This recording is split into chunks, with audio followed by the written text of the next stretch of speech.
Master Jet, nag-resign na ako last June 1. Kasali po ba ako sa PBB?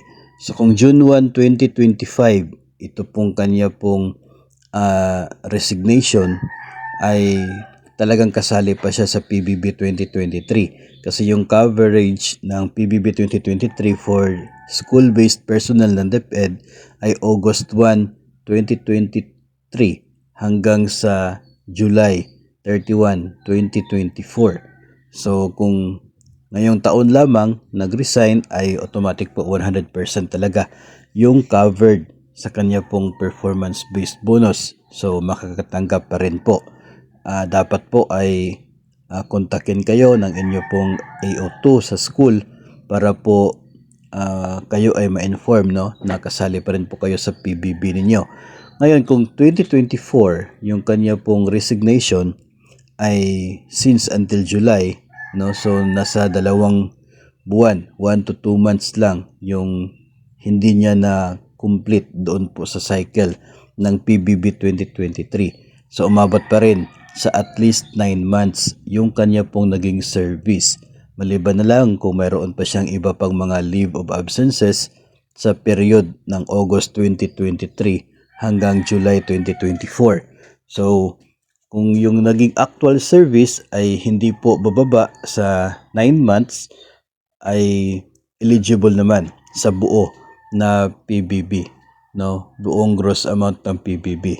Pero kung yun pong total na length of service less all na po doon sa mga leave of absences during the mentioned po natin na period, ay pwedeng prorated ang kanya pong performance-based bonus. So talagang eligible pa rin po, no?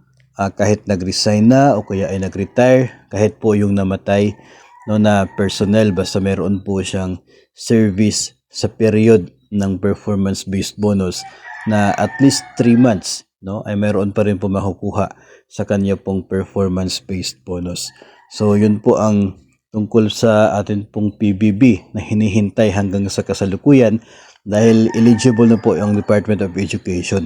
Sa ngayon po ay sigurado tayo na on process po, no, yung mga submission of reports mula po sa mga schools papunta po sa division offices and from division offices to the different regional offices.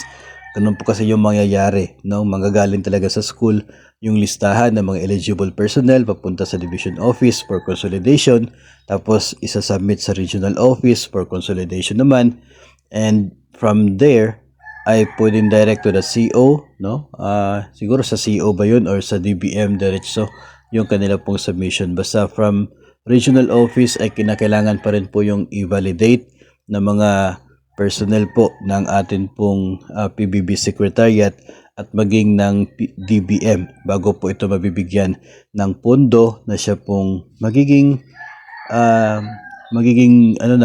silver lining o para pong ganun, o magiging pong hudyat, no, na papalapit na yung pagtanggap ng performance-based bonus ng mga eligible DepEd personnel. So hintay-hintay na lamang po tayo, no, sa atin pong PBB 2023.